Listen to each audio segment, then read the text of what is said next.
Hola, mi nombre es Tania Calzado, soy militante de Feministas 4T, del Comité Antifascista Patria Grande y militante de Morena también. Bueno, en realidad creo que yo tuve el privilegio de crecer en una familia de izquierda, en una familia que pues tiene muy arraigado la lucha y pues siempre me mantuve cerca, a lo mejor no de manera consciente, pero sí siempre muy cerca pues de estas diversas luchas. Mi mamá es feminista y bueno, también cerca de la lucha de Andrés Manuel López Obrador, pero fue hasta la secundaria, en iniciación universitaria, cuando me empecé a involucrar en el movimiento estudiantil. Fue creo que de las experiencias que me han significado más, pues me tocó todo este tema ya a finales de la secundaria, de cuando quisieron cambiar el reglamento del Instituto Politécnico Nacional. Entonces había ahí en la prepa, que es la prepa 2, que se junta con la secundaria de ahí mismo, que había un grupo de compañeras y compañeros que se encargaban pues, de informar, ¿no?, qué estaba pasando en el Instituto Politécnico Nacional, y de ahí, pocos días después, el 26 de septiembre, ocurre lo de la desaparición de los 43 normalistas de Ayotzinapa. Entonces estalla algo muy grande, algo que yo no había visto. Yo más o menos sabía del movimiento estudiantil de 1968, pero yo pues no me imaginaba que nos fuera a tocar algo, pues si no parecido, algo tan fuerte, ¿no? Y pues fue ahí cuando me involucré más en estos temas. Empecé a participar en las asambleas de mi prepa, y pues me tocó estar presenciando, la verdad, un poco de lejos todo lo que ocurría ya como en el nivel superior, y esta solidaridad que tuvo en ese momento la UNAM con el tema de los normalistas, pero también con el tema de los compañeros y las compañeras del Instituto Politécnico Nacional. Estoy en constante aprendizaje de lo que significa la comunicación política para los movimientos sociales, y en específico para la cuarta transformación, ¿no? Antes pues daba por hecho, ¿no? Suceden cosas, se tienen que comunicar, y eso también viene desde hace mucho tiempo. Los principales medios de comunicación estaban en ese entonces alineados con el poder, ¿no? Dábamos por hecho que Televisa, TV Azteca estaban como al servicio del poder en turno, y ahora nos toca algo pues completamente distinto, porque pues no es así. Entonces el punto no era el gobierno, no, el punto más bien era el poder. Y bueno, a través de varias experiencias que he tenido, también de varios cursos que he tenido la oportunidad de tomar, porque yo no estudié comunicación, pues y también un poco estudiando lo que ha pasado con los gobiernos progresistas en América Latina, pues justo me he podido dar cuenta y he podido estudiar cómo fungen los medios de comunicación, cómo también representan parte del poder, el poder mediático, y cómo sí pueden llegar a ser determinantes, ¿no?, con lo que le pase a un país, con lo que le pase a una región. Y entonces desde la izquierda y desde los movimientos sociales nos tenemos que encargar de contar también nuestra historia. Decía Salvador Allende que la historia la escriben los pueblos. Pues sí, pero históricamente esa historia se ha tergiversado, esa historia ha sido contada a partir de los intereses de las élites, ¿no? Entonces tenemos que generar justo comunicación popular desde todas las trincheras que podamos, porque tenemos que defender también en el campo mediático, en el campo de la percepción, lo que significa nuestro proyecto, lo que significan las causas que hemos venido defendiendo desde hace muchos años. En realidad, pues como las técnicas de comunicación son muy diversas. lo que me ha tocado ver es que hay como dos grandes percepciones, ¿no? O dos grandes estrategias. Una es la estrategia del marketing, de las cosas que se hacen para vender, que son como aspiracionistas, que son para crear necesidades, y otra muy distinta, la que está un poco más cercana al arte popular, a lo que vemos y lo que hemos visto por años, ¿no? Por ejemplo, en las calles, en los carteles, en todas estas formas de comunicación que se ocupaban desde las luchas del siglo pasado, los moneros, los grabados y demás, y todo eso llevado ahora como a un campo digital. Pero bueno, también es muy importante como estos códigos, el poder explicar cosas que parecieran complejas o que pareciera que necesitamos tener cierta formación técnica para entenderlas y traducirlas a un lenguaje mucho más sencillo, ¿no? Y no porque tengamos que explicarles a personas que no saben, es porque hay personas que son especialistas en ciertos temas, como en la salud, como en el ejercicio de la política, como en la economía, y creo que uno de los grandes retos es poder explicar todo esto en palabras que todas y todos podamos comprender, pero bueno, una evidentemente tampoco es experta en esos temas, entonces pues no es algo que los insumos de comunicación no se generan con una sola persona, ¿no? En este caso yo no genero los insumos sola. Muchas veces hay que ser muy autodidactas, eso es cierto, pero la verdad es que la construcción de la comunicación política también es creo que es un tipo de militancia, y como todas las militancias tienen que ser colectivas. Y entonces siempre en una organización política, en un movimiento social, habrá quien le sabe a la economía, habrá quien le sabe a la salud, y entonces ahí se generan estos flujos importantes de comunicación para que una que es comunicadora pueda entender el tema y podamos hacer algún insumo que sea bonito, que sea llamativo, que sea visualmente limpio, que conecte también con estos sentimientos de lucha y que sobre todo transmita el mensaje que queremos transmitir. Es bien chido porque en fotografía aprendes de composición, aprendes también temas un poco más técnicos como los tamaños, las resoluciones, que eso pareciera luego no importar mucho, pero ya al momento justo de trabajar en comunicación digital, el saber de temas de resolución, de píxeles y demás, se vuelve muy necesario. Yo no lo entendía hasta que ya justo lo tuve que aplicar. También la composición de colores, ¿no?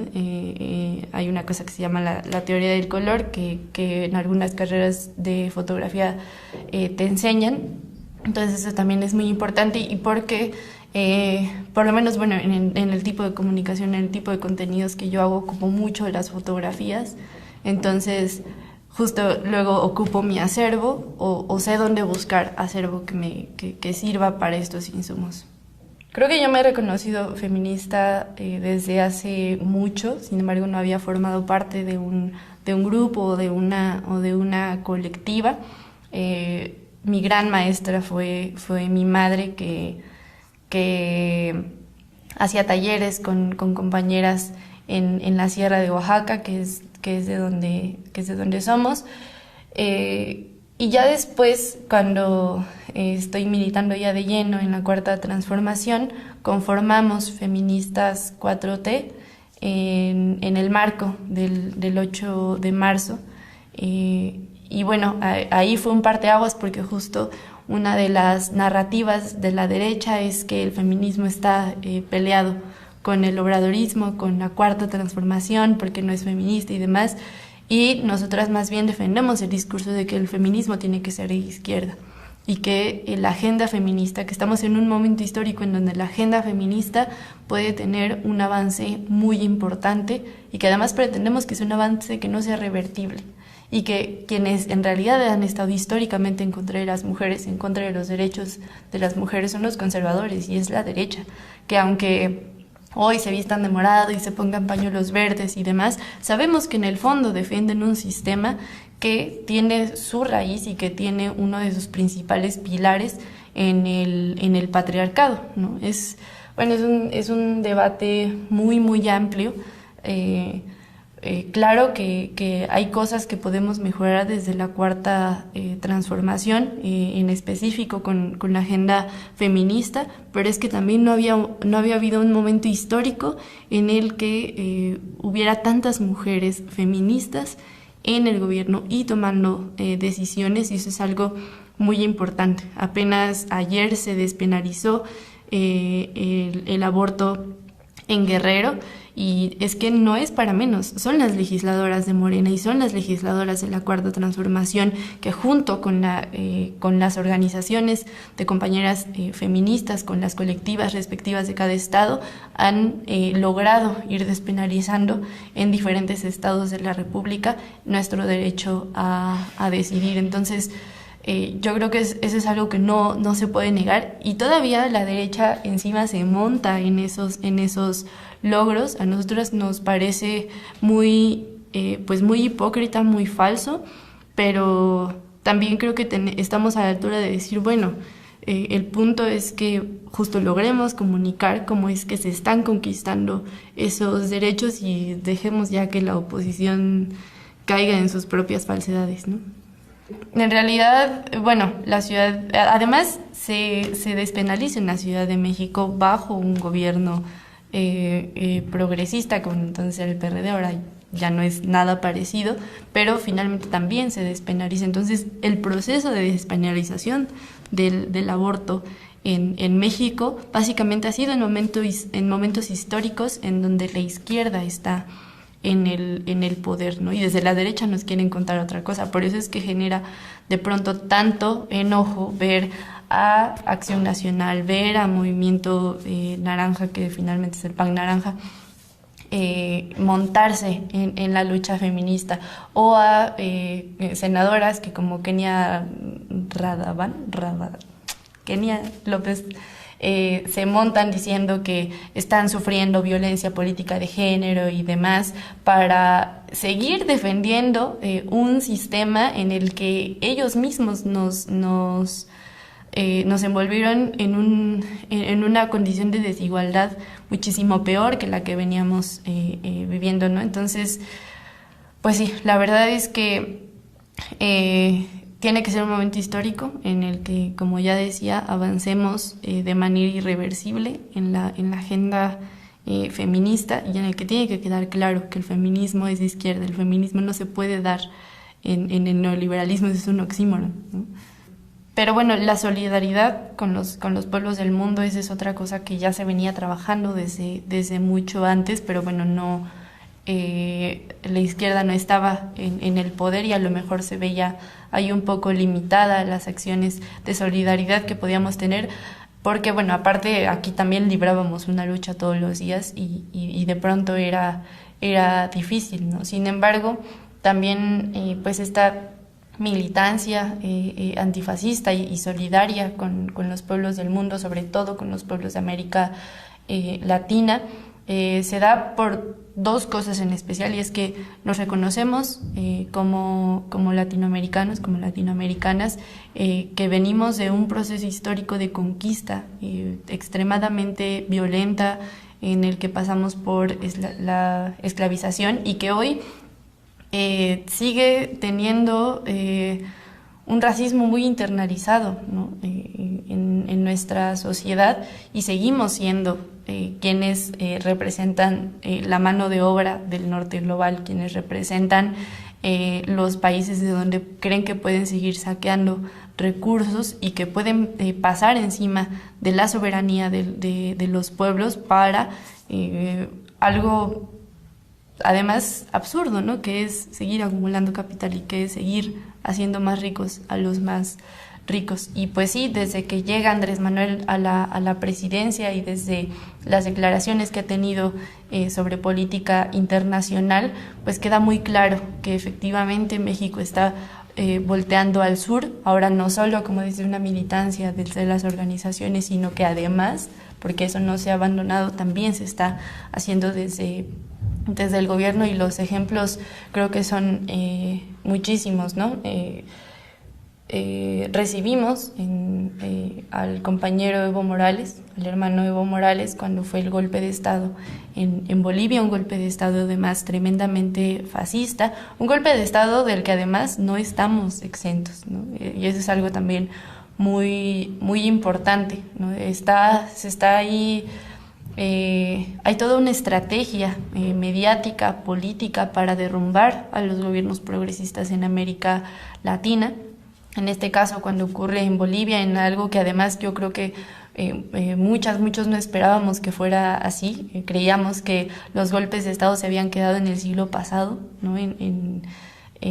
Con el tiempo de las dictaduras, ¿no? Con el tiempo de Salvador Allende y demás, y que de pronto se diera un golpe militar por parte del ejército, de las Fuerzas Armadas en Bolivia. Yo creo que a todos nos dio una sacudida muy fuerte, y bueno, sobre todo a las y los compañeros en Bolivia. Y recibimos acá al compañero Evo Morales, y lo primero que salió a decir la oposición es que estábamos recibiendo a un dictador y que cómo era posible, ¿no? que le diéramos asilo a una persona así y demás, cuando eso también viene cargado de un racismo muy cañón por parte de la oposición, ¿no? Y justo ahí, justo es en ese marco en el que conformamos el Comité Antifascista Patria Grande, pero bueno, ahí también entramos en la pandemia unos meses después, que eso desactivó en gran medida pues varias acciones que se pudieron haber tenido, pero bueno, el mundo entero entró en una crisis sanitaria. Pero también hemos recibido a compañeros de la Revolución Ciudadana, de ecuatorianos, y bueno, los últimos sucesos yo creo que quedan más que claros, ¿no? Morena es un partido que se mantiene cercano con otros procesos revolucionarios en el mundo, con otros partidos políticos que defienden las causas más justas en sus respectivos países. Y bueno, últimamente tenemos la visita de Andrés Manuel López Obrador a América Central y al Caribe, y yo creo que deja marcada una agenda muy importante, pero además también rompe una mentira que nos ha querido vender el imperialismo, de que Cuba es lo peor, que es el peor escenario que le puede esperar a los pueblos del mundo y demás. Y yo creo que se empieza a desmentir esta idea de que Cuba es una dictadura y de que Venezuela también es una dictadura, porque en realidad están avanzando en derechos universales para sus pueblos de manera que no había avanzado prácticamente ningún país, por lo menos en nuestra región, ¿no? Y con un modelo económico totalmente distinto al que plantea Estados Unidos y al que plantea el neoliberalismo, ¿no? Y ese es en realidad el miedo que tienen, el miedo que tiene la derecha internacional, ¿no? De que se sepa que hay otras formas de hacer política, que hay otras formas de administrar la economía y los recursos que no representan saqueo, que no representan explotación, y que aún así pueden generar un buen nivel de vida, pueden generar derechos para todas y para todos. Creo que las juventudes en nuestro país estamos cada vez más politizadas. Muchas veces, y con toda la razón del mundo, obviamente, se ha generado un sentimiento de que todos los políticos son iguales, de que todos los partidos políticos son iguales, de que quien sea que llegue al poder, y cómo no, si venimos de décadas y décadas, de muchísimos sexenios en donde no importaba quién llegara al poder, de todas maneras iba a seguir operando para intereses particulares. No podemos culpar a las juventudes de eso, pero tampoco nos podemos seguir con esa finta y creer que entonces no hay nada que hacer y que no vale la pena organizarnos y que no vale la pena militar y que no vale la pena hacer alguna cosa, lo que sea, para cambiar nuestras realidades. Decir que todo lo que hagamos lo tenemos que hacer de forma colectiva, no hay de otra, somos muchísimas personas, es un sistema entero el que tenemos que cambiar, y que con acciones individuales pues claro que es un aporte, pero no nos podemos plantear miras muy altas, ¿no? Porque además también tenemos que entender que mi beneficio o mi bienestar depende del bienestar de todas y todos. No puede ser al revés. Nos han vendido la idea de que tenemos que, de este chaleganismo, ¿no? De que me tengo que superar y de que tengo que ser mejor que todas y todos los demás para que me vaya bien. Pero esa es una gran trampa y esa es una gran mentira que nos han contado solo de manera colectiva. Vamos a poder cambiar nuestra realidad. Hay muchas trincheras que cubrir, hay muchas cosas que cambiar, aunque al día de hoy nos está yendo bien como país, seguimos siendo oposición a nivel global, ¿no? El neoliberalismo, el capitalismo siguen siendo el sistema vigente a nivel mundial y eso también hay que combatirlo. Y no hay personas que en este momento tengan más tiempo y tengan más energía que las juventudes de este país y tenemos que sacar mucho jugo de eso, ¿no? Históricamente son las juventudes quienes han logrado grandes cosas en este país. Lo que tenemos hoy en materia de educación, por ejemplo, ha sido defendida históricamente por jóvenes. Entonces no podemos quedar mal con esas enseñanzas de las generaciones pasadas. Hola, soy Tania Calzado, militante de Morena, militante de Feministas por la Cuarta Transformación y las invito a todas y a todos a que sigan la programación de la 4TV. Necesitamos dar la batalla también a nivel mediático y necesitamos medios independientes desde donde podamos contar nuestras historias.